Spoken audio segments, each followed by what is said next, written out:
continue today. Yesterday we saw the old landmark. Hallelujah. Amen.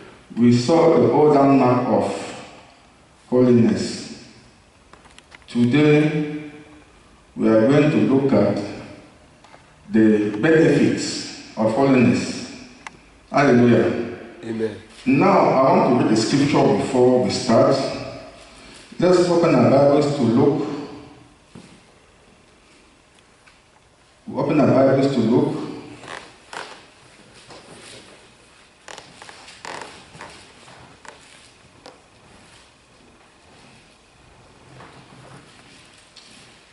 Luke 18. Luke 18, 28. Then Peter said, Lo, we have left all and followed thee.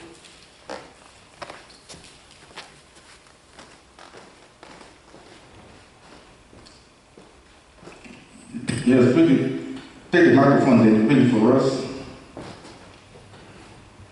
Luke 18, 28. Yeah. Then Peter said, Lo, we have left all and followed thee. Hallelujah. Amen. Peter said, we have left all and followed thee. In other words, Peter wanted to know the benefits of following Christ. Hallelujah. He wanted to know what is in store for him. He wanted to know what he's going to benefit from following Christ. Now, Jesus answered his question. Please read verse 29 and verse 30 for us. Read verse 29 and verse 30 for us. 29. And he said unto them, Verily I say unto you, there is no man that hath left house, or parents, or brethren, or wife, or children, for the kingdom of God's sake. 30. Who shall not receive manifold more in this present time, and in the world to come life everlasting. Hallelujah. So Jesus said that in this present time you are going to derive or you are going to benefit because you are following God, and above all you are going to make it to heaven. Hallelujah. I pray that we make it to heaven in Jesus' name. Amen. So today we shall look at the benefits of of living holy life. Let's look at the next slide. Yesterday we saw the return to the old landmark. Hallelujah. So today we are going to look at the benefit of living holy life. Then tomorrow, let's look at the next slide. Tomorrow we are going to look at the first session in the morning. We are going to look at the times in which we live. Hallelujah. It is very important for you to understand the time in which you live. Otherwise, Satan will deceive you and will destroy you. That's why we have to examine the times in which we live. And then in the afternoon session, we'll look at how Satan attacks holiness and how to overcome Satan's attacks on holiness. And then the evening session, we'll look at inner and outer holiness. Hallelujah. So you can see more on this on the website of the ministry, Holiness Unto the Lord, ministry.com. Let's look at the next. So this session or today we are going to divide the teaching into 5 parts. You have introduction, you have the blessing of holiness here on earth, and the most important blessing of holiness. And then we'll see how holy born again believers are exalted, and conclusion. Let's look at the next slide. Now we have read this passage. We have read the passage in Luke 18, 28 to 30. In the Hebrews 12, 14 says that without holiness, no man will make it to heaven. And then John 8:32 says that you will know the truth, and the truth will make you whole. Which truth are we talking about here? The truth about holiness. Hallelujah. That you will know that holiness has benefits here on earth and above all, eternal life. You will know that truth, and that truth will make you whole. In Jesus' name. Amen. Let's go to the next one. You know, everybody knows this verse.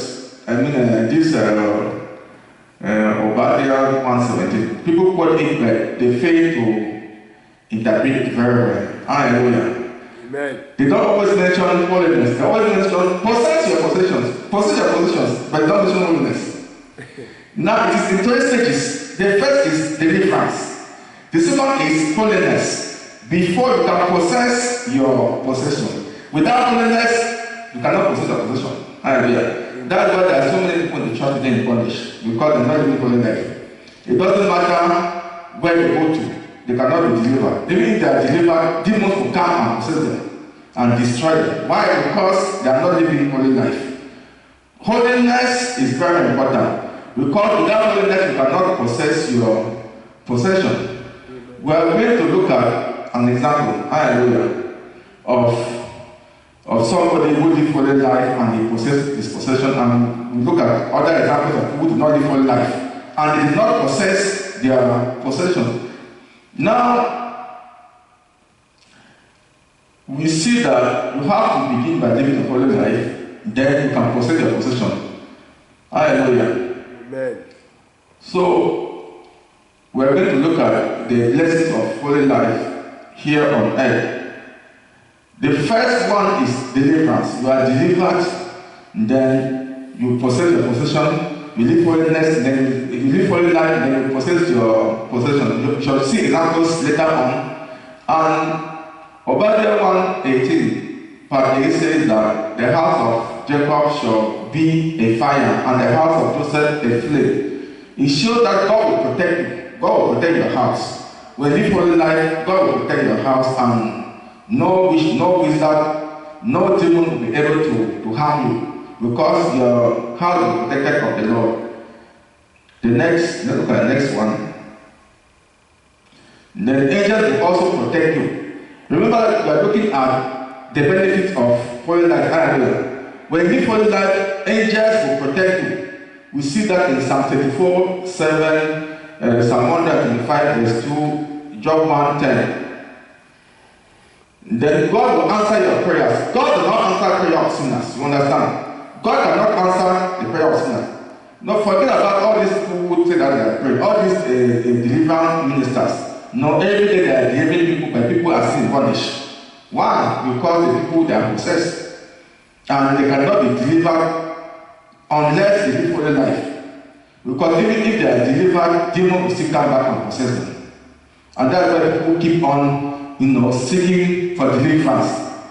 People spend all their life moving from one place to another, seeking for deliverance, or seeking for miracles hunters. They go anywhere looking for miracles because they don't want to live holy life. When you live holy life, God will protect you. Hallelujah. And the time you are forced to pray for yourself, use that time to pray for other people, to pray for unbelievers, to pray for the nation, to pray for the 7 billion people who are not born again. Some people spend all their life praying only for themselves. Imagine that there are 7 billion people here on earth who need salvation. Now, if you spend all your life pray for yourself, who is going to pray for them, in order for them to be saved? Who is going to pray for them? Because Jesus said that go into the world and preach the gospel to every creature. Now, if you spend all your life pray only for yourself, who is going to pray for all these people who are lost? Who is going to pray for them? Who is going to preach to them? I must intercede.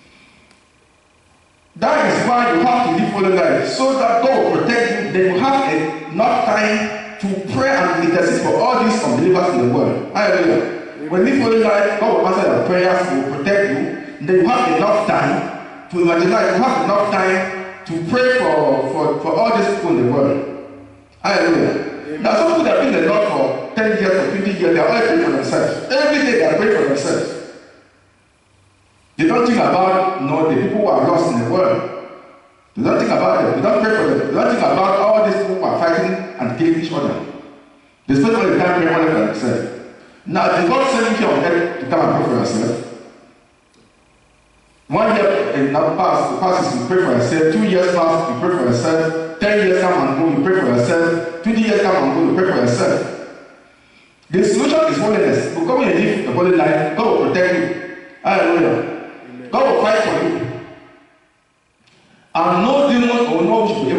to harm you. And so you prepare yourself, to intercede for the nations, to pray for the nations, and to evangelize. I pray for you in Jesus' name. Amen. God will also make it possible that those who try to attack you, the attack will not work. The attack will backfire on them. You see a typical example in Esther 7:10. This guy known as Haman, he prepared a garland for Mordecai, but it did not work. The garland that he prepared was used to hang him. Hallelujah. So when you are working with God, God will fight for you. All your enemies, all their plans will fire on them and will destroy them, and you will be saved in Jesus' name. Amen. Now look at the next one. Now that is just the benefits. Those are the benefits of holiness here on earth. But the most important benefit of holiness is eternal life. Hallelujah. If you were only to eat and drink here on earth, if this life was only all about here on earth, then it's of no use. Then you are the most miserable person. That's what the Bible says in 1 Corinthians chapter 15. But we are here because we are pilgrims, because we are going to heaven. Hallelujah. And so the most important benefit of holiness is that you make it to heaven. Is that you go to heaven. And that's the most important. And that is what we should pursue. Hallelujah. We should not live holy because we want blessings on earth. But we should live holy because we want to go to heaven. And God will get us here on earth. And above all, will make it to heaven. In Jesus' name. Amen. Then look at it. Because now, Matthew 16:26, what does it say? It says that if you get your whole world and lose your soul, or why should you be? If you get the whole and lose your soul. So if they give you everything here on earth and you don't go to heaven, of what use will it be? Of no use. And they also say that why can you exchange for your soul? You cannot exchange anything for your soul. You cannot exchange the whole for your soul. So holiness is very important because it will make you to go to heaven. Hallelujah. And so that's what you focus on. You should live for life because you want to go to heaven. And God will bless you here on earth, and above all, will make it to heaven in Jesus' name. Amen. Now let's look at the next one. You have to bear in mind that Jesus is coming only for the church that is holy. The church that is blameless. The church that is spotless. In other words, he's coming only for born again believers which are holy. Blameless, you know blameless. Spotless, you don't have any stain on your body. You are pure, inner and out. Jesus makes it clear. The Bible makes it clear Jesus is coming only for such people. It's not coming for everybody who himself a born again believer. It's only coming for those who are spotless, blameless, without wrinkle. Hallelujah. Amen. So ask yourself, are you spotless? Are you blameless? Are you without wrinkle? Look at the scriptures. Ephesians 5:7. What does it say? It is there. It is there. It says that he might present himself, that he might present it to himself a glorious church, not having spot or wrinkle or such thing, but that it should be holy, without blemish. What does 1 Peter 1:19 say? It says that, but with the precious blood of Christ as of a lamb, without blemish and without spot. 2 Peter 3:14. Wherefore, beloved, seeing that ye look for such things, be diligent that ye may be found of him in peace, without spots and blameless. I think it's abundantly clear. It is crystal clear and it is self-explanatory. Hallelujah. Amen. It is self-explanatory that Jesus is coming only for those who are spotless, blameless, and holy. Hallelujah. I pray that we be holy in Jesus' name. Amen. I pray that we be blameless in Jesus' name. We'll be spotless. When Jesus comes, we take us home in Jesus' name. Let's look at the next one. Another benefit of holiness that you will not only go to heaven, but you will partake in the marriage feast of the Lamb. Hallelujah. You are going to partake in the marriage feast of the Lamb in heaven. And that will be the best party ever in the history of the creation of the world. It is going to be the best party ever in the history of the creation of the world. There are no words to describe how magnificent it's going to be, how wonderful that marriage feast of the Lamb is going to be, how marvelous it is going to be. Hallelujah. And only those who are holy, blameless, spotless, pure are going to partake in that marriage. I pray that we get Jesus' name. Amen. So let's read that scripture. Let me open my Bible and read it for you to see. Revelation 19, 7 to 8. Revelation 19, 7 to 8.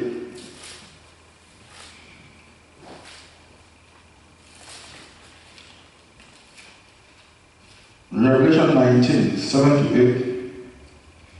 I read. Let us be glad and rejoice and give honor to him, for the marriage of the Lamb is come, and his wife has made herself ready. The wife here refers to the church, refers to the glorious church. Now the question is, have you made yourself ready? Suppose Christ comes now, tonight. Have you made yourself ready? That's the question.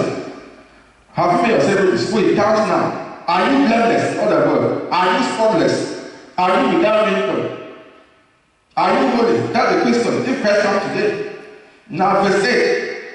And to her was granted that she should be arrayed in fine linen, clean and white, for the fine linen is the righteousness of the sin. You see, the white garment that we are going to wear is the righteousness of the sin. The white garment refers to the righteousness of the sin, refers to the holiness of the sin. Now the question is, that's the question that we have to ask ourselves. Hallelujah. We should not deceive ourselves. Is that if Christ comes today, are we going to be found blameless, spotless, without wrinkle, holy? Hallelujah. That's the question we have to ask ourselves. If you can answer that question, then you are holy, you are blameless. Hallelujah. Amen. If you can answer that question, you are holy, you are blameless. So it is very important for us to understand that if you are not ready, then Christ is not coming for you. Hallelujah. If you are not blameless, Christ is not coming for you. If you are not spotless, Christ is not coming for you. If you are not holy, Christ is not coming for you. And so I want you to ponder over this thing. I don't want to come here and go back and say, hallelujah. If you come here and it doesn't mean anything to you, then why did you come here? Why did you come here? We are organizing this conference because we want our life to change. We want to get ourselves ready for the coming of Christ. Hallelujah. Amen. We don't want to be the people in the world. We don't know that Christ is coming soon. Without Christ coming right away. Now, Jesus is not coming soon. He's coming right away. Any moment from now, he's going to come. Bear in mind that God is not a respecter of person. God is not a respecter of person. In the days of Noah, how many people were saved? 8. Out of the whole world, and there were maybe billions of people, maybe billions of people. Only 8 people were saved. Hallelujah. Amen. Now, in the days of Sodom and Gomorrah, how many people were saved? How many? 3 people. Lot and his 2 daughters. His wife was supposed to be a mom. What happened? He disobeyed. His 2 in-laws were supposed to be a mom. What happened? They were not serious. They perished with the ungodly. They perished with homosexuals because of disobedience. So it means that if God comes today and there are only 2 people in the world, he will take 2 people home. If there are only 5 people, he will take them home. If there are only 10, he will take them home. So don't follow the crowd. You understand? If you follow the crowd, you are deceiving yourself. Because on that day, you will stand alone. On that day, you are going to stand alone at the judgment, and you're going to face Christ. You are going to stand alone at the judgment of Christ. You will be alone. You will not be with your mother. You will not be with your husband. You will not be with your wife. You will not be with your children. You will not be with your friends, with so-called friends. You will not be with your relatives.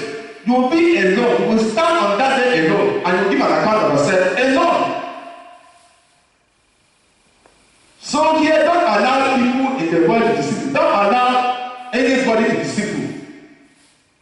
After all, you came to this world alone, and you will die alone, and you will judge alone. On the day of judgment, you will not call your friend, you will not call your husband, or your wife, or your children, or your parents to say, please come and defend me. They will never defend you. Hallelujah. Amen. Nobody will defend you. You will be judged according to the word of God. So if you are not obeying the word of God in its totality, you are deceiving yourself. Jesus is not coming for you. It doesn't matter how long you have been in the church. It doesn't matter how many years you have been in the church. And that is why you have to understand and take the word of God seriously. It says that unless you are blameless, you cannot make it to heaven. Unless you are spotless, you cannot. It is impossible for you to go to heaven. Unless you are holy, it is impossible for you to go to heaven. It doesn't matter whether you are a preacher or you are a choir singer or whatsoever in the church. It doesn't matter how many years you have been in the church. If you are not blameless and spotless, it is impossible for you to make it to heaven. And that is why you must take the word of God seriously. If there is anything you have to take seriously, it is the word of God. Hallelujah. Amen. If there is anything in this life that you have to take seriously, it is the word of God. Don't allow people to deceive you. Because on the day of judgment, nobody will stand there to defend you. And there will be no excuse. You will not tell God that, I was deceived by A, I was deceived by B, I was deceived by church. Some of you have been in some churches that are deceiving you. You have been there for years, you don't want to change. They don't even tell you the truth. And when you hear the truth, you have it in your heart. On that, no church will define you. Okay, let me call my pastor. No, my pastor, no. Or let me call my church. On that day, you will stand alone, and only the Bible. You will be judged according to the Bible. And you not say that, in my church, this is what they told me. They will ask you, is it in the Bible? That's the question. And the Bible, in Genesis 1:8, we are told to study the word of God, to meditate on it, and to do the things that are written in it. Hallelujah. Amen. Let me know that scripture before we continue. We are told to meditate on it day and night. Now, are you obeying that scripture? Are you obeying the scripture? Joshua 1:8. Are you obeying it?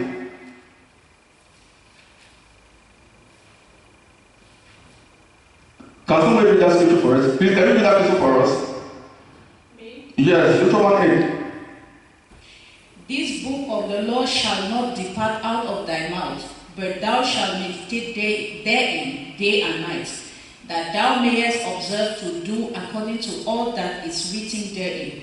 For then thou shalt make thy way prosperous, and then thou shalt have good success. It says, according to all, not some, according to all that is written, all, from Genesis to Revelation. Hallelujah.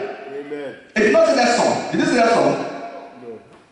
All. So if I read on the song, on that day they will ask you, was it not written in your Bible all? Well, what would they say? You will say, I did not read it. They cannot say it did not read it.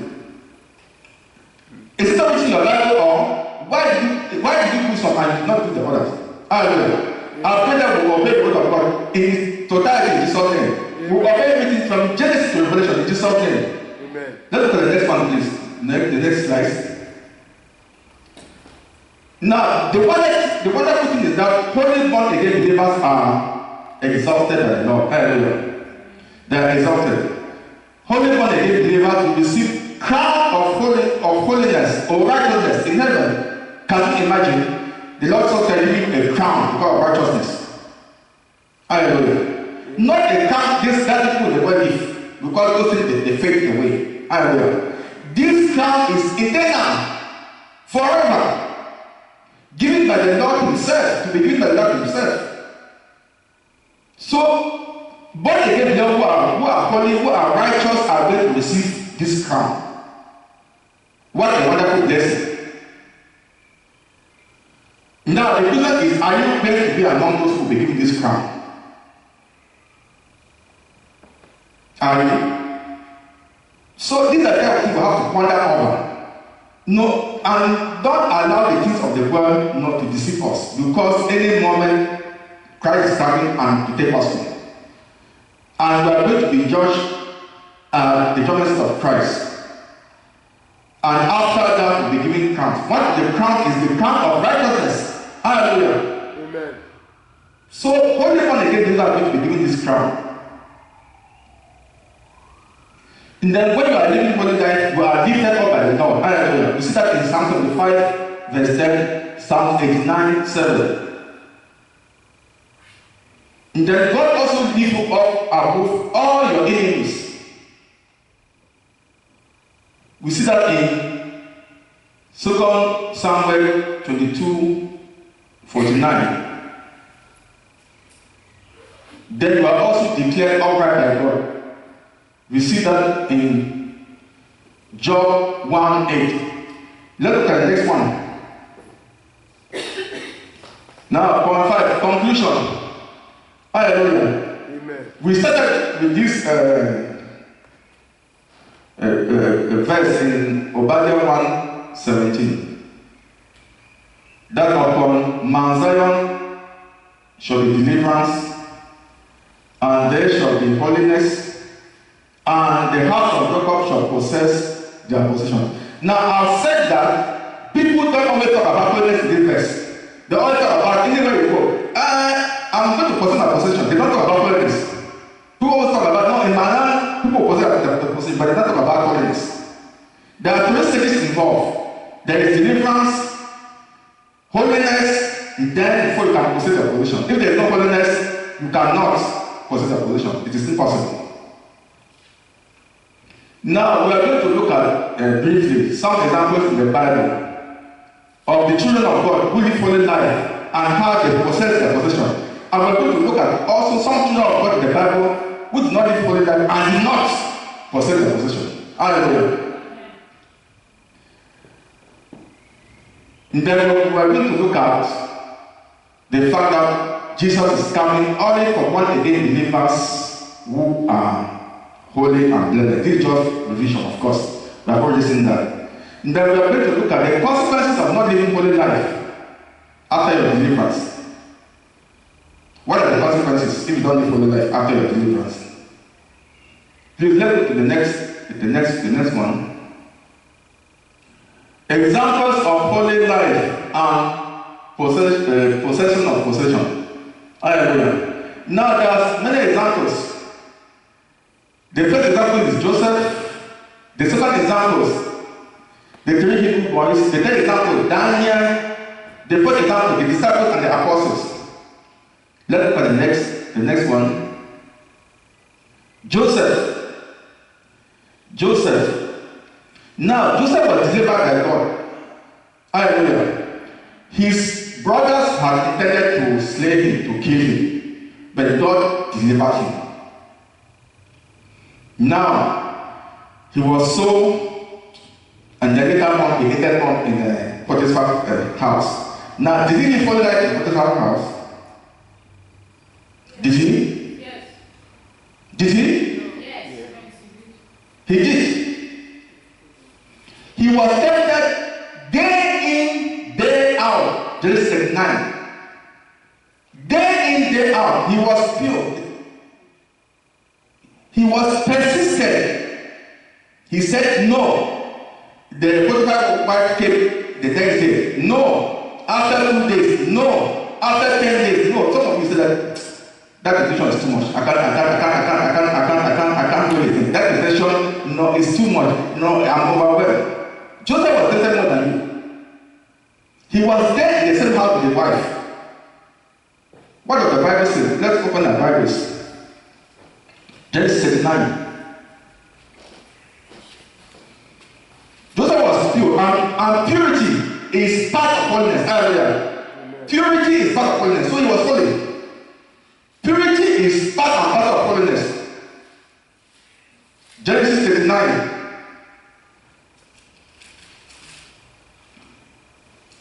I'll read verse 9 and verse 10. Okay, I'll start from verse 8. Hallelujah. Okay, I'll start from verse 7. Genesis 39, start from verse 7 to verse 12. Hallelujah. Verse 7. And it came to pass after these things that his master's wife cast her eyes upon Joseph, and she said, lie with me. But he refused, and said unto his master's wife, behold, my master wanted not that is with me in the house, and he had committed all that he had to my hand. There is no greater in this house than I, neither had he kept back anything from me, but thee, because thou art his wife. How then can I do this great wickedness and sin against God? Joseph knew that if he sinned, he was sinning against God, not against man. Hallelujah. Some of you say that, what will my wife say? What will my husband say? What will my friend say? What will my colleagues say? Instead of saying that, what will God say? Do you understand? Many times people say that I don't want to be followed that. What will my husband say? What will my wife say? What will my parents say? What will my children say? What will my friends say? Instead of saying that, what will God say? Just like that he was sinning against God. Hallelujah. Verse 10. And it came to pass as she spoke to Joseph day by day. Do you hear that? Day by day. Satan was persistent. Satan wanted Joseph to fall. Hallelujah. Why? Because God has revealed to Joseph that he was going to be a great man. So Satan did everything possible to pull him down. Day by day. And he hearkened not unto her. Did you hear that? Many of you, a small temptation before, when you ask you to say no, it was too much. It was too much. I could not ever bear it. Look at the Bible. Jesus was tempted more than you. That he hearkened not unto her, to lie by her, or to be with her. 11. And it came to pass about this time that Joseph went into the house to do his business, and there was none of the men of the house therewith, and she caught him by his garment, saying, lie with me. And he left his garment in her hand, and fled, and got up and got him out. So Joseph was perfect, he was blameless, he was holy. Despite the temptation, hallelujah. Despite the temptation, now the question is, did he possess the possession? Did he? He did. Now, another question is, if Joseph had committed immorality with Potiphar's wife, will he have possessed the possession? He would not. Satan will have destroyed him. Hallelujah. If Joseph has committed immorality with Potiphar's wife, that will be the end of Joseph. We'll see an example of Samson. How he ended his life because of sin. If Joseph has committed immorality with Potiphar's wife, that would have been the end of Joseph. He would never have been the prime minister of Egypt. He would never have been. So many times you don't possess a position, not at times, you don't possess a position because of your sins. You are not what you are supposed to be because of your sin, because of unholiness, because of unrighteousness, because of uncleanness in your life. That is why you are what you are, because you have refused to live holy life. Joseph knew that God has promised him something, and he knew that Satan is very cunning. Satan is very crafty. Satan will do everything possible to stop him. Satan wanted to use his brothers. He did not. Now Satan tried a Potiphar's wife? He did not. Hallelujah. Amen. So I pray that we will let Jesus in Jesus' name. Amen. Regardless of the temptation to overcome Jesus' name. You will overcome all temptation in Jesus' name. All temptation to overcome them in Jesus' name. Amen. Don't say that the temptation is too much. Let's look at 1 Corinthians 10:18. Don't say that the temptation is too much for you to bear. Some of you say that, I'm in Europe, this Europe. And so what? It doesn't matter where you are. God is the same. Hallelujah. Don't say because you're in Europe, you are going to sin. Because the thing that in Europe, it is very difficult to live holy life. It is very difficult for you to live holy life because in Europe. Who says so? Now, someone should read 1 Corinthians 10:13. So that's that the temptation is too much. Please read the scripture for us. 1 Corinthians 10:13. There had no temptation taken you but such as is common to man. But God is faithful, who will not suffer you to be tempted above that you are able, but will with the temptation also make a way of escape, that ye may be able to bear it. I think that is self-explanatory. Hallelujah. It says that God will not allow any temptation that you cannot bear to come your way. Hallelujah. God knows you more than you know yourself. So he said that God will not allow any temptation you cannot bear to come your way. So any temptation that comes your way, you are equal to the task, you are able to bear it. Hallelujah. Any temptation, regardless of where you are, whether you are in Asia, whether you are in Africa, whether you are in Europe, whether you are in North America, Latin America, Australia, regardless of where you are in the world, any temptation that comes your way, you are able to bear it. Don't sin because you see when the West. Hallelujah. On the day of judgment, that will not be an excuse. God will put this scripture to you. On that day, we stand in front of Christ. He will say, no, I could not bear it. That's what they will put this scripture to you. Hallelujah. So, regardless of where you are, any temptation you have, you are able to bear it after you bear it in Jesus' name. Joseph bore the temptation. Joseph, day in, day out, you are tempted. Genesis 39 verse 10. But he supported it, he bore it, and he overcame it after you overcome in Jesus' name.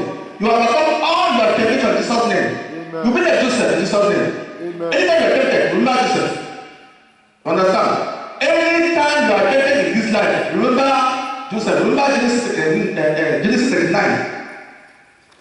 And at the end of the day, Joseph possessed his possession. Look at those scriptures. Do you want to read those scriptures? Yeah. Okay, please read those scriptures for us. Genesis 39, 21 to 23, and most important Genesis 40, 41, 39 to 41. Joseph possessed his possessions because he was faithful, because he was holy, because he was blameless. That's why he possessed his possessions. Please read.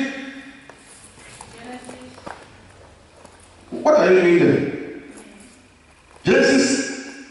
We have read Genesis 39, 7 to 12. Okay, read 41, 37 to 41. 41, 37. Yes, to 41. 37. And the thing was good in the eyes of Pharaoh, and in the eyes of all his servants.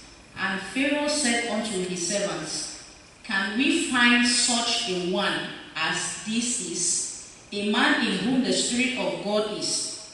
39.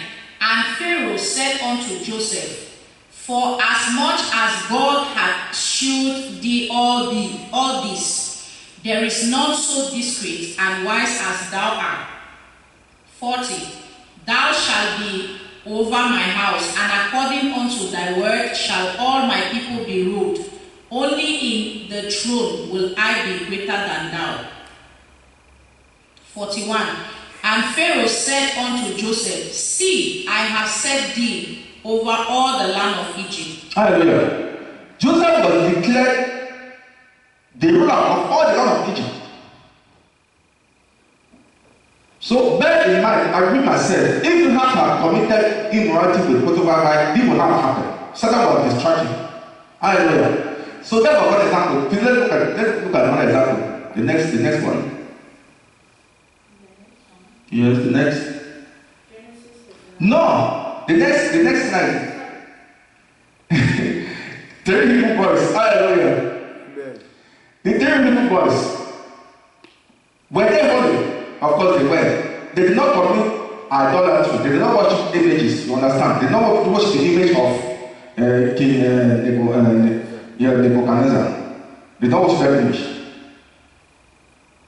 They were holy because idolatry is terrible. It's something that God detests. In the Ten Commandments, it said, "Thou shalt not worship any other God." You understand? So they were holy. They were blameless. Despite the fact that they saw death with their own eyes. Death was dead. Even they saw people dying. People were hitting the fire. Many of them were consumed by the fire. But that did not cause them to give in. You understand? Now the question is, those of you here, have you ever seen them? Why do you want to live for your life? Have you seen them? They saw that death was dead with them. Now, there's no reason why you should not live for them because you're not in there. Death was there. But they did not sin. They were not afraid to die. Hallelujah. Amen. They told the king that they were not going to worship his image. Hallelujah. Amen. We see that in Daniel 3:16 to 18. Hallelujah. Now, the question is, did they possess their possession? Did they? Please read Daniel 3:28 to 30 for us. They possess their possession. Hallelujah. Because they were blameless. Because they were holy. Because they refused to bow down to this image. And God preferred the next they possess their possession. So you see that you are what you are because you are not living holy life. That's why day out you are the same. Your life must change because you are not living holy life. I pray you live holy life in Jesus' name. Now please read Daniel 3:28 to 30 for us. Then Nebuchadnezzar spake and said, Blessed be the God of Shadrach, Meshach, and Abednego, who had sent his angel and delivered his servants that trusted in him, and have changed the king's word and yielded their bodies, that they might not serve nor worship any god except their own God. 29. Therefore I make a decree that every people, nation, and language which speak anything amiss against the God of Shadrach, Meshach, and Abednego shall be cut in pieces, and their houses shall be made a dunghill, because there is no other God that can deliver after this sort. 30. Then the king promoted Shadrach, Meshach, and Abednego in the province of Babylon. What did the king do? He promoted. Verse 30, look for yourself. What did the king do? What did he do? Verse 30. I don't have the Bibles. What did he do? He promoted Shadrach. He promoted them. Now, if they have bowed down to that image, would it have happened? Would it have happened? What happened to all the people bowed down to that image? Were they promoted? You remember that they were only of the that did not bow down. All the other people they were bowed down, they were in a promotion. Nothing. Nothing. In other words, in fact, on the contrary, they received condemnation because they worshiped another God. Therefore, the king, they refused, but look at the end result. The end matter, look at the end result. The end result that they were promoted because they did not bow down to this image. I pray that you be like in Jesus' name. Amen. You will be like in Jesus' name. Never compromise your stand with Christ. Never compromise holiness for whatsoever reason. Even if Satan brings that to intimidate you. Intimidate Satan in Jesus' name. Don't be afraid of death. Intimidate Satan. God will deliver you in Jesus' name. The God that delivered Meshach, Shadrach, and Abednego will deliver you in Jesus' name. You will not die in Jesus' name. Amen. Any time Satan brings that to threaten you, remember Shadrach, Meshach, and Abednego. The God that delivered them will deliver you in Jesus' name. Let's look at another example. Now, we have seen how many examples?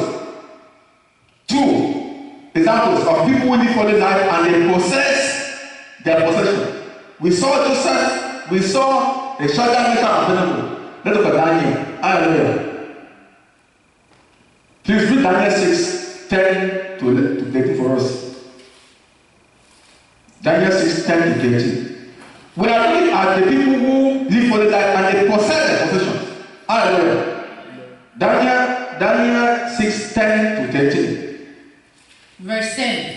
Now when Daniel knew that the writing was signed, he went into his house, and his windows being open in his chamber towards Jerusalem, he knelt upon his knees 3 times a day and prayed, and gave thanks before his God, as he did aforetime. Verse 11. Then these men assembled and found Daniel praying and making supplication before his God. 12. Then they came near and spake before the king concerning the king's decree. Hast thou not signed a decree that every man that shall ask a petition of any god or man within 30 days, save of thee, O king, shall be cast into the den of lions? The king answered and said, the thing is true, according to the law of the Medes and Persians, which altereth not. Verse 13.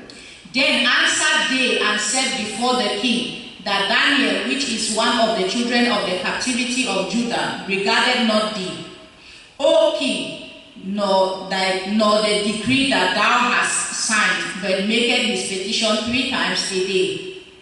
Hallelujah. So Daniel disregarded the position of the king and was praying, and so he was cast into the lion den. What happened? God shut the mouth of the lion. Then hear what happened at the end of the day. Read Daniel 6:25 to 28 for us. Read Daniel 6:25. Verse 25. Then King Darius wrote unto all people, nations, and languages that dwell in all the earth, peace be multiplied unto you. 26. I make a decree that in every dominion of my kingdom men tremble and fear before the God of Daniel, for he is the living God and steadfast forever, and his kingdom that which shall not be destroyed, and his dominion shall be even unto the end. 27.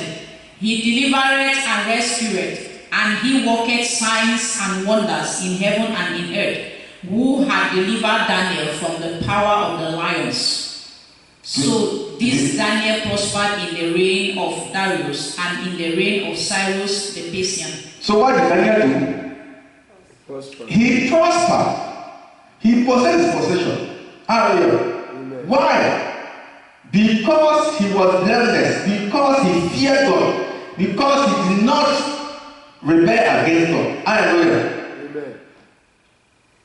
So how many examples have we seen? We have seen Joseph, we have seen the great boy, we have seen Daniel. Let's look at another example, please. The next one. The disciples and the apostles, they were also blameless. We see that in 1 Thessalonians 2:10. And they also possess their possession. Because at the end of the day, Paul said that, I finished my job, I have, fought a good fight, I'm now ready to go home. And I know that the crowd of righteousness is awaiting me. Hallelujah. So the disciples, they were blameless. There are so many scriptures, but this was just an example. 1 Thessalonians 2:10. Maybe read that scripture for us. 1 Thessalonians 2:10.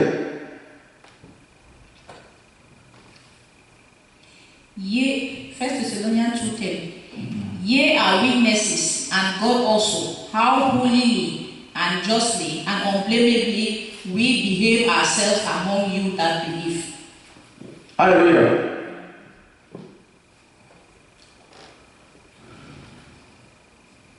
It's clear they were blameless. The disciples were blameless. Hallelujah. And they finished their assignment. Hallelujah. And God was with them. Now, those of you know that you like that in there. We are going to post it on the website.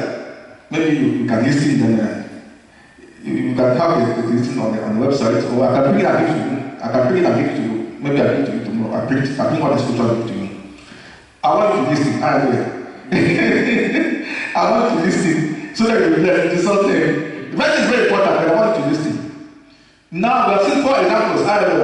We have seen Joseph. We have seen that Joseph obeyed God, feared God, and at the end of the day he possessed the possession. We have seen who again? The 3 boys. How they feared God and they possessed that possession. We have also seen Daniel and also the disciples. Now let's look at it. But they can't believe also that rebel against God and they don't possess that possession. Look at the examples. Please go to the next one. We are looking now at the examples of unholy lives and no possession of possession. When you live unholy life, you cannot possess a possession. It's impossible according to the word of God. We are looking at what kind of believers. They are living unholy life and they cannot possess their possession. A typical example is Samson. Even before he was born, he was prophesied that was going to fight the Philistines and was going to deliver the children of Israel. But the Philistines, what happened? The Philistines said, deliver him and get rid of him because of disobedience. God prophesied that this is what was going to do. Even before he was born. Can you imagine? But he didn't do it. He did not do it. Why? Because of unholy life. So it doesn't matter the prophecy that they are talking about you. If you don't live holy life, it will not come to pass. It will not. It will not come to pass. Go anywhere and they make prophecy over you. If you are not living holy life, no prophecy will not come to pass. A typical example is Samson. And then we look at the children of Israel and then Judah and then let's go to the next slide. So let's go to Judges 13:5. Let's read Judges 13:5. Judges 13:5.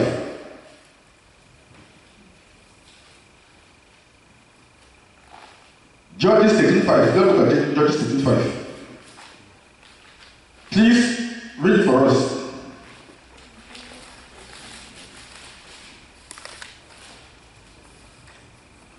Judges 13:5. Okay, verse 5. For lo, thou shalt conceive and bear a son, and no razor shall come on his head. For the child shall be a Nazarite unto God from the womb, and he shall begin to deliver Israel out of the hand of the Philistines. Do you hear that? Even before Samson was born, it was prophesied that he was going to deliver the children of Israel out of the hand of the Philistines. We shall say that he did not do it. We'll say that because he was not holy. Hallelujah. This is the prophecy that God has prophesied before he was even born. Before the mother even conceived. Yet, it did not come to pass. Why? Because of unholy life. So that's how serious it is. Hallelujah. Now, please read Judges 16:1. Then went Samson to Gaza, and saw there a harlot, and went in unto her. Did you hear the abomination that he committed? He saw a harlot and went and committed immorality with a harlot. So that destroyed his life. The Philistines that he was supposed to deliver the children of Israel from now use this prostitute to get him and to destroy him. Can you imagine? God has given an assignment to deliver the children of Israel from the Philistines. Then he went and saw this prostitute and committed immorality with her. And then his enemy now used this prostitute to get hold of him and to destroy his life. So the assignment that was prophesied even when he was born did not come to pass because of unholy life. So some of you go around committing immorality here and there and think that God will answer a prayer. God will not answer a prayer. God will not answer a prayer or something will not answer a prayer. God has not changed. He cannot change. He will never change. No one will tell you to live holy life and think that it's a joke or it's a play, but it is very serious. God's standard cannot change. Hallelujah. God has said, okay, I'm prophesying. Even for this guy, let me allow him to destroy, to fulfill his assignment. Lies. God allowed what he chose not to before him. He chose to disobey God and to sleep with this person. God allowed that to before him. anywhere because he committed immorality to this prostitute, he will not have succeeded. That's why you should fear God. Hallelujah. Fear God and take the word of God seriously. God is not playing with his words. God is not out for a joke. Neither Satan. Satan is out to kill, to steal, and to destroy. Satan is not out for a joke. God is not out for a joke. Hallelujah. So either you take the word of God seriously or you allow yourself to be destroyed. We have seen examples of people who were holy. They had temptation, isn't it? All of them. They were tempted. Satan didn't even possible to destroy them. But they stood their ground. And they didn't relate the position. But this guy, there's more temptation, he fell. And so his secret to this prostitute. This prostitute now told the Philistines. They now caught him, then and plucked off his eyes. And that's how he perished. Now, if there was no prophecy made, was that okay? It was not the normal. But remember Judges 13:5 that a prophecy was made even before the mother conceived him. Hallelujah. Do you understand what I'm saying? God prophesied about his birth even before he was conceived. That was going to deliver the kingdom of Israel from the hand of the Philistines. But yes. But he did not do it because he sinned, because he committed immorality with this woman. He did not obey God, and so God allowed him to perish. There are so many examples of that in the Bible. If you choose not to obey God, God will allow one of choosing to come your way. There are so many scriptures that Romans 1, for example, 2 Thessalonians 2. If you choose not to obey God, God will allow what you have chosen to befall you. You have yourself to blame. Hallelujah. Amen. Now, let's look at Judges 16 to 17. Please read it for us. Judges 16 and 17. And it came to pass, when she pressed him daily with her words, and urged him, so that his soul was vexed. Remember that we saw in Genesis 79 that Jesus was praying daily. Did Jesus give him? No. But this guy came. Presently, he came up. You see two different people. Two different people, the same temptation. You understand? Two different people, the same temptation. One stood his ground and one gave him. Can you imagine?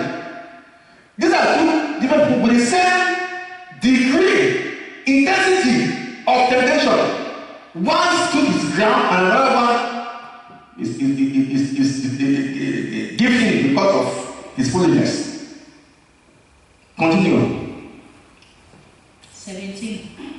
That he told her all his heart and said unto her, there hath not come a razor upon mine head, for I have been a Nazarite unto God from my mother's womb. If I be shaven, then my strength will go from me, and I shall become weak and be like any other man. So because he was tempted day in day out, he gave it to this man and told the woman the secret. And that led to his downfall. Read verse 18, 19, 20, and 21 for us. Start with verse 18. And when Delilah saw that he had told her all his heart, she went and called for the lords of the Philistines, saying, come up this once, for he had shewn me all his heart. Then the lords of the Philistines came up unto her and brought money in their hand.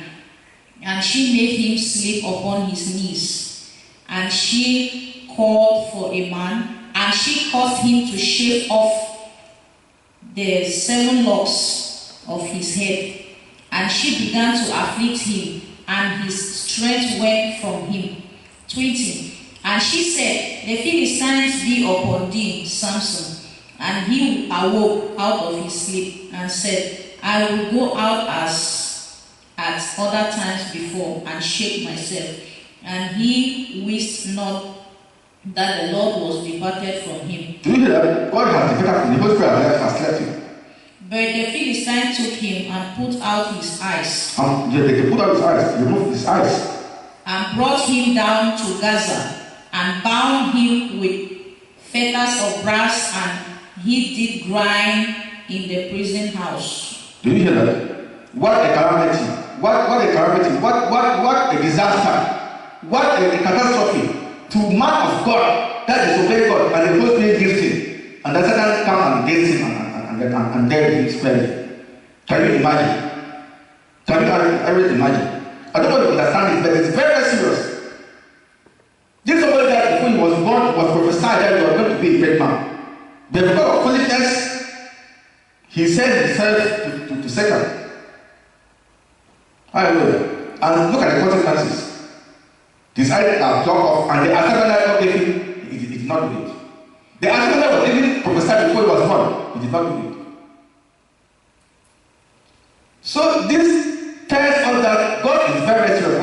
God is not out for a joke. When the Bible says that Christ comes only for those who are blameless, God needs his words. Hallelujah. If you are not blameless, you are not going to partake in the rapture. You are not going to partake in the rapture. You are not faultless, you are not going to partake in the rapture. You will not. Regardless of how many people prophesy over you, those are nice, they are just wasting their time. You are not blameless, you are not holy, you cannot partake in the rapture. Those are not when they die, they go straight to hell.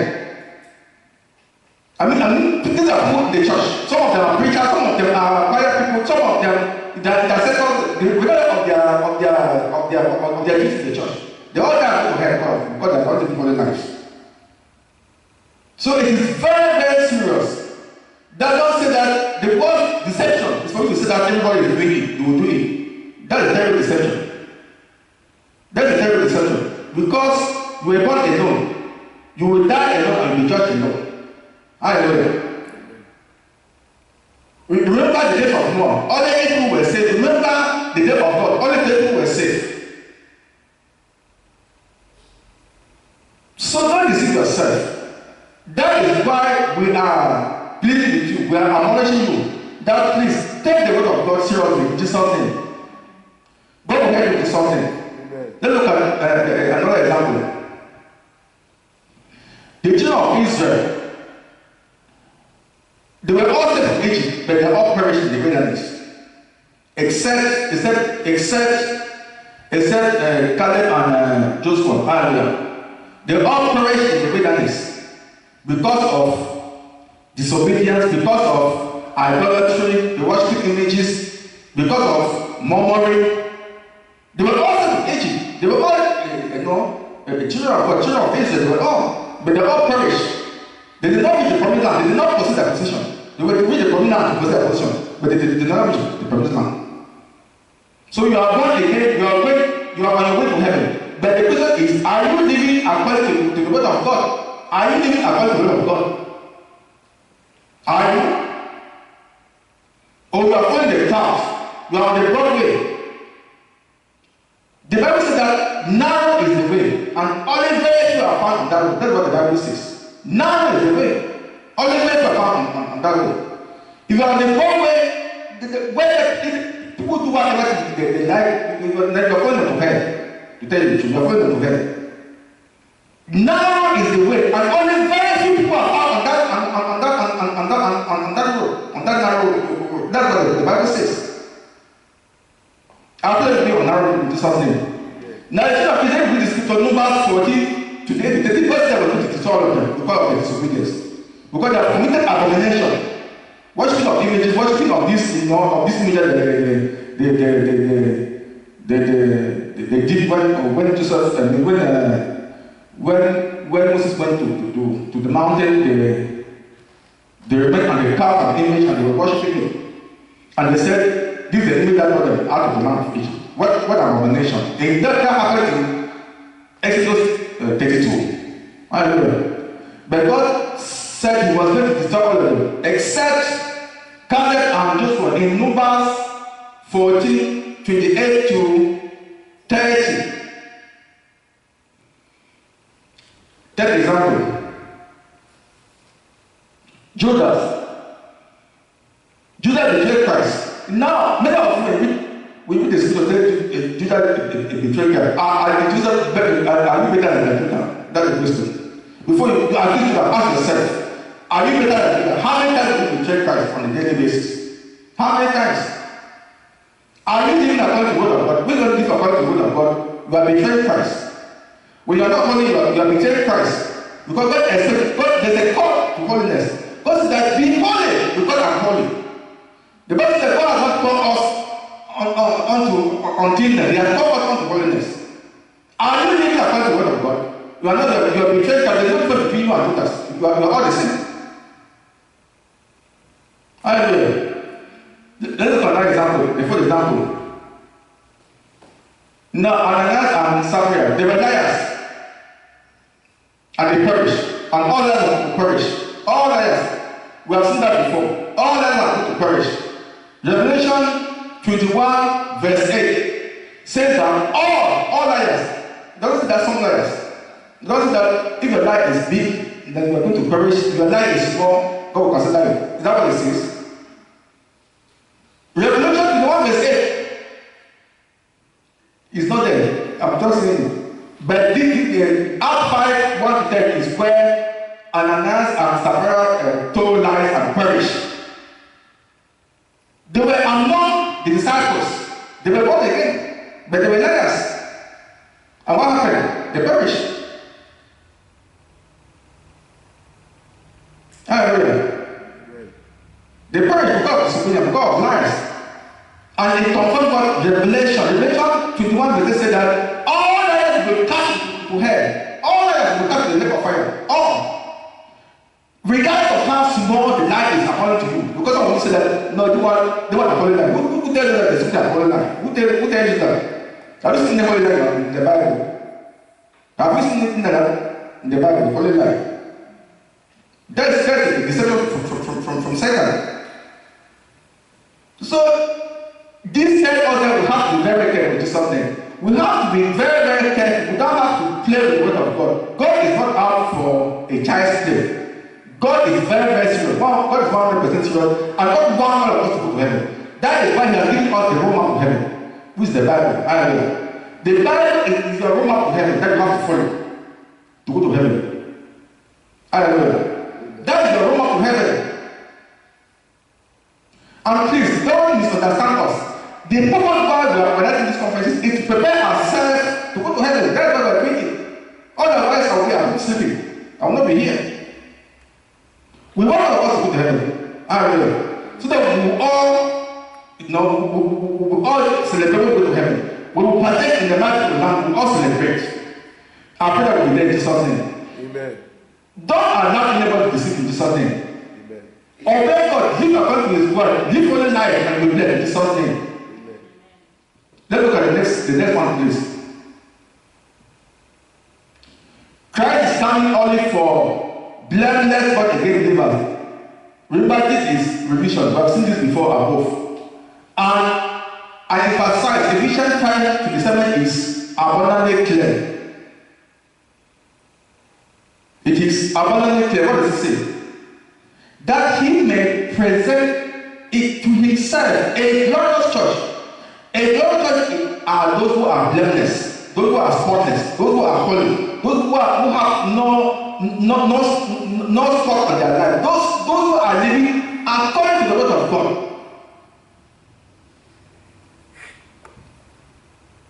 Hallelujah. Amen. Those are Jesus is coming for. So if someone comes to Copenhagen and there are only two people who are watching Copenhagen, he take the two. If you go to Africa, maybe there are 10, he takes 10. If you go to Asia, maybe there are 20 or there is some, he leaves. If you go to Latin America, maybe there are 5, he take the 5. Go to North America, maybe there are 2, he take the 2. All these are blameless, spotless, without wrinkle. Those who are holy are going to be raptured. The rest will not partake in the rapture. It doesn't matter how they call themselves, whether they are preachers or whatever they call themselves, or whether they are the choir director or whatever they call themselves. So long as they are not living holy lives, they are not going to be raptured. They are not going to be raptured. No, they are not going to be raptured. These things are very, these are just few scriptures. They are very, very important. Look at Colossians 1:22. It says that in the body of His flesh through death to present you holy and unblameable and unreproachable in his sight. Jeremiah 2:3 says that Israel was holiness unto the Lord. I pray that we holiness unto the Lord in Jesus' name. You will be holiness unto the Lord in Jesus' name. God will give you the grace to get rid of anything that's holding you captive in Jesus' name. Please, let's look at the next one. Deuteronomy 12:28. He said that observe and hear all these words which I command thee, that it may go well with thee. Do you hear that? If you want things to go well with you, hear what God is saying. If you want to have success, hear what God is saying. If you want to have the favor of God, hear what God is saying. I command thee that it may go well with thee, and with thy children after thee forever, when thou doest that which is good. Did you hear that? That word, that which is good, and right in the sight of the Lord thy God. Did he say in the sight of God, my pastor? Did he say in the sight of the pastor?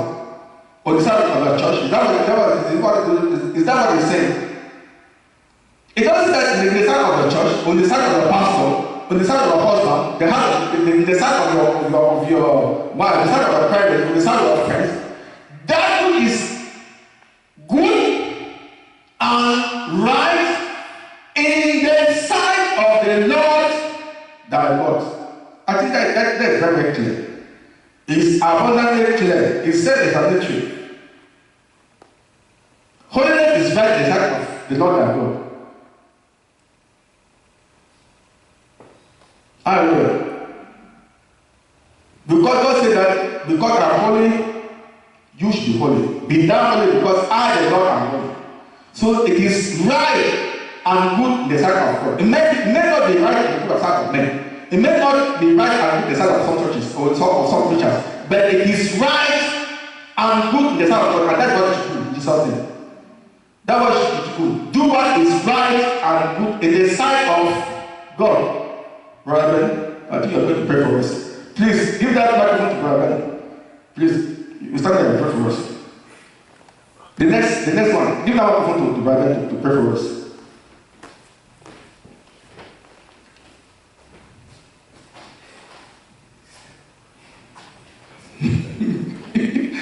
Brother, no, tomorrow she will do it. Tomorrow, brother, go and pray.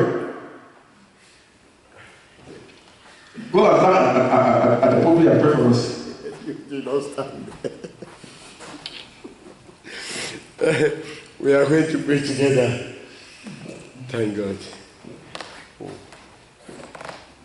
Okay, maybe I'm not finished. I'm not finished. You are not yet finished.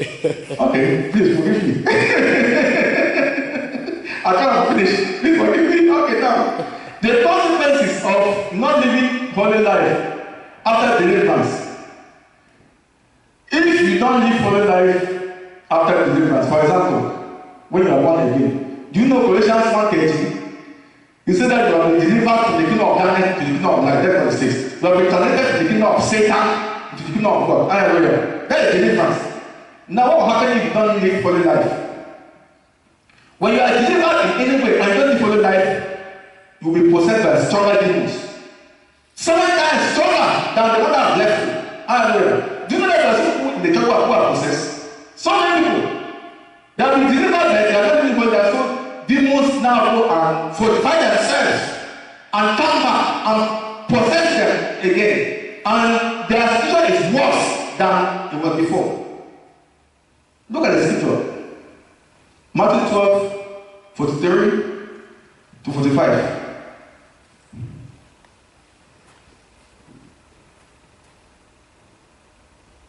Brother, read that scripture for us. Read it for us. The Bible says, the Holy Bible says, when the unclean spirit is gone out of a man, he walketh through dry places, seeking rest, and findeth none. Then he said, I will return into my house from whence I came out. And when he is come, he findeth it empty. Sweat and garnish. Then goeth he and taketh with himself 7 other spirits more wicked than himself, and they entered in and dwelt there. And the last state of that man is worse than the first. Did you hear that? What does it do? It takes out the spirit. 7 more wicked than before. So when you are delivered and you are not living holy life, you expose yourself to demons, and they will come. It means that if 2 demons left you, then if each of them brings 7 demons, how will it be? You have 40 demons now. This is arithmetic. If 4 demons are left you, and you don't live holy life, go for demons, each of them brings 7 demons back to you. That is why you have some of these miracle seekers. They spend all their life seeking miracles because they're not living holy life. So maybe they are delivered, more demons come and possess them. To go to another place, maybe they are delivered, more demons come and possess them. The key, the solution is holy life. Hallelujah. We have said at the beginning that when you live holy life, God protects you. That is what we saw at the beginning, isn't it? When you live holy life, God protects you. We saw at the beginning that when you live holy life, God be a hedge around you, and no demon can come unto you. No spirit, no evil spirit can possess you because God is protecting you. Why? Because you are living holy life. We saw that at the beginning. But if you are not living holy life, even when you are delivered, demons will come back stronger than the one that left you, and your spirit will be worse. I pray for God in Jesus' name. Amen. Please go to the next. Oh wait, no, the second one. Okay, prayer. Before we pray, I have a question, Pastor. Yeah. Okay. Before holiness, we are born in sin.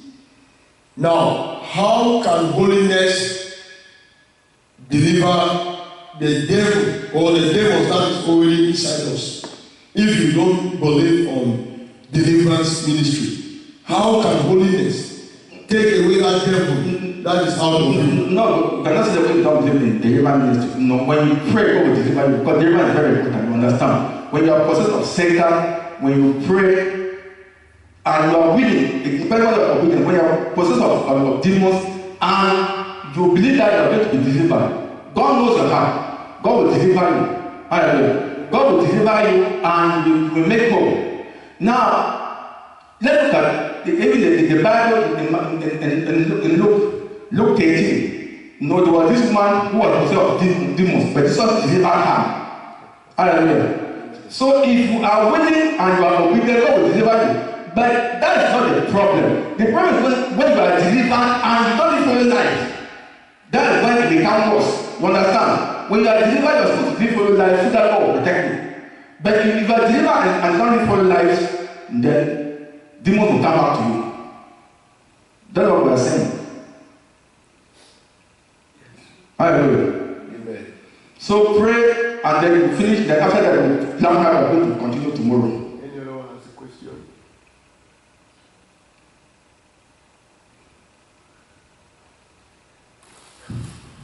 Thank God. I have a question. Do we like, are we, no, I don't need a mic. My question is, are we only more on holiness and righteousness, and or we are like, okay, when I become born again and I live a holy life, I need to focus on other things. Which righteousness are you talking about? Other things like, after pleasing God and living a holy life, I have to go about my day-to-day life. Of course. You have to go about your daily life, but you cannot go about your daily life when you are not living holy life. You understand? We saw Luke 18, 28 to 30. Read that scripture again. Luke 18, 38. Luke 18, 28 to 30. Maybe give it to our sister to read it for us.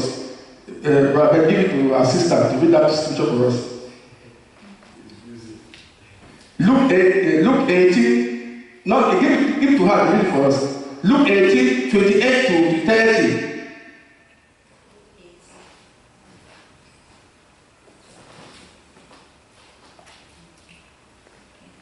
Luke chapter 18 from verse 28 to 30. Peter said to him, "We have left all we had to follow you. I tell you the truth." Jesus said to them, "No one who has left home or wife or brothers or parents or children for the sake of the kingdom of God will fail to receive many times as much as this age and in the age to come, eternal life." Hallelujah. So, in order for God to say that God will take care of the needs here on earth, but above all, will make it to heaven. That's what the Bible is saying. Hallelujah. So, God, you are supposed to, we have to say, if you don't work, you should not eat. Hallelujah. So, God expects you to be hardworking here on earth. Because when you are hardworking, then you'll be able to contribute to the work of God. You'll be able to do the work of God better. Hallelujah. So we are not saying that to be lazy. Far from it. On the contrary, you have to be the most hardworking person here on earth. Everybody in the believer has to be the most committed and successful and hardworking person here on earth. Because the Spirit of God is in you. Hallelujah. But we are saying that you should not do these things outside of holiness. That's what we are saying. In Jesus' name. I hope you have understood. Please pray for us so that we can. Can we lead a chorus before we take our prayer? Sing a chorus. Before we pray, can you lead us in a song, worship song, chorus? This song, praise God. Praise God. Hallelujah. Amen. Holy Spirit will help us. I pray the Holy Spirit will lead us in a song before we pray. And we are going to pray that God should give us the grace so that henceforth we will live holy life all the days of our life. Where on earth, here on earth, and also will possess our possession. And above all, will make it to heaven. Because one of the reasons, and maybe the famous reason, the only reason Christ came here, the first reason is to deliver us. Deliver us from our enemies. That is, deliverance is one of the most important ministries. Christ came here. So I thank God, Pastor is also believing that holiness, he accepts deliverance ministry. But when we are doing deliverance, we should not keep aside holiness. Yeah. Glory be to God in the highest. Hallelujah.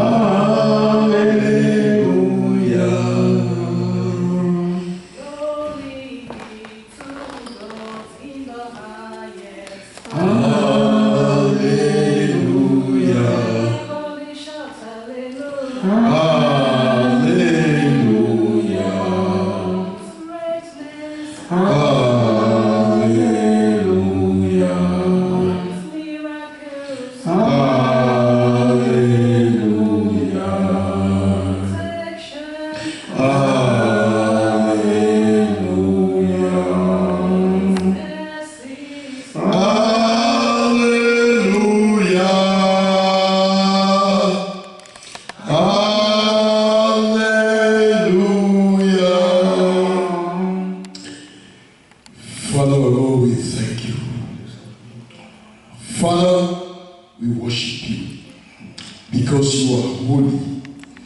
Because you are living in a heavenly place that is heaven. Because your spirit is holy. And you have called us to be holy.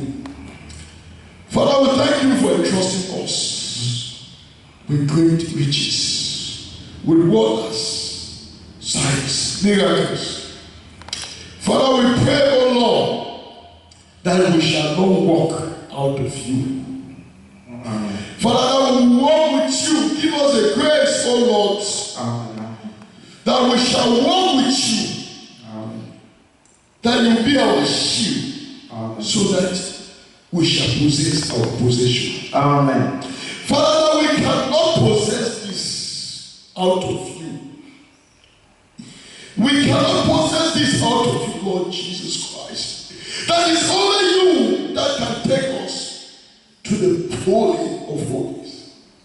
That when we go out of you, we can't make it. Yes, because you are burning our sins. You alone has the power that no one can make it out of you. I pray, oh Lord my God, as your word says, that there will be deliverance and holiness so that we shall possess our possession. I pray, oh Lord my God, for us and the ones here today, that Father, after being holy, faithful to you, believing in you, trusting in you, that we shall not miss any of our good things. Amen. We shall not miss any good things. I pray that today, henceforth, we shall not stand at distance and begin to see our glory. Amen. That none of us henceforth shall miss to possess our possession. Amen. Anything at the edge of our miracle, at the point of our miracle, that will hinder us from possessing it, from breaking through, Father, let that one be scattered in the name of Jesus. Amen. Any spirits that at the point of deliverance will be a hindrance, and be a setback in our life. Father, let that thing be broken. Let there be a deliverance. Thank you, Jesus. Amen. Thank you, you have called us for holiness. Amen. That today we shall not be seeing our miracles, our deliverance from a distance. Amen. That we shall make it to the promised land. That we shall be able, by the power, in the name of Jesus Christ, by the power you have invested in us, that we shall be able today to move into the promised land, to move into our breakthrough, to move into our miracles. There will be no hindrance. Any power, whatever thing we have found ourselves inside, Father my God, that today we are moving out from it. Amen. We are moving out from that thing. We are moving out from struggle. We are moving out from suffering. Amen. That we are moving forward. I declare forward in our life. I declare we move forward in our life. Amen. Forward ever and backward never. Amen. Father, enough is enough. That we keep holy. As we keep holy, as we hang on to your commandments. Father, let your blessings be our portion. Amen. Let your blessings in Deuteronomy 28 be our portion. Amen. That we shall be the heads. Amen. Father, we thank you. That any one of us that has received this message and believe in him, that today we start walking on the highway of holiness. Amen. No, we start walking on the highway of holiness. Amen. That highway of holiness, oh Lord my God, where there will be no cheese. Amen. The wicked one shall not find their way in. Amen.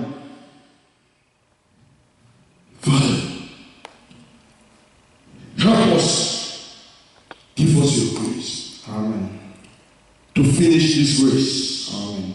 Give us, O Lord, that we shall come out victorious. For you have assured us, that victory is ours. Amen. So shall it be in the name of Jesus. Amen. So shall it be in the name of Jesus. Amen. Satan, you are a liar. You are a liar. You are a liar. You lose your hands. Your tactics has been exposed. You are a liar. You no longer today deceive us. You will not deceive us. You will not deprive us any longer from our possession. From our possession. I pray for any one of us that has been tangled, that is struggling, oh Lord, with any situation, that today your deliverance has come. Amen. That as you keep to the message, as you live a holy life, so shall it be in your deliverance. Amen.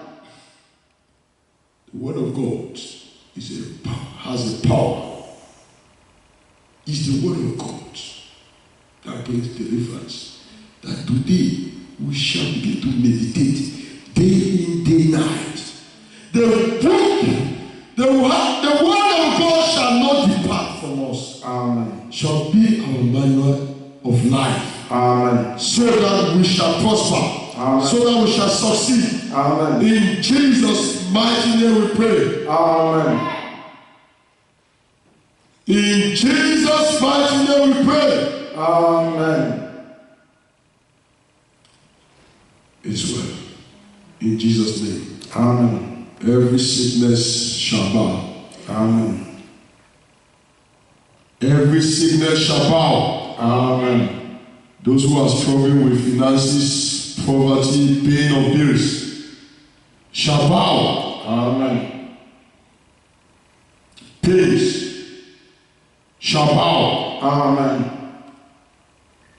The Bible says, in Jesus' name, every knee shall bow. Amen. Amen. Those who are looking for jobs, that those jobs will begin to possess you today. Amen. You possess them. Amen. That money, as you live holy life, money shall possess you. Amen. Money will possess you. Amen. Sometimes we go on looking, running after money. You see, when you live this life, things will begin to possess you. Holy life, you see, people will begin to. Oh, Jesus Christ. Father, we thank you. We thank you. We thank you. We thank you. Thank you. In Jesus' name we pray. Amen. Thank you, Father. Amen. Amen. Can we laugh now? Amen. Amen. We just want to congratulate our sister. Sister, please, you tell us your name.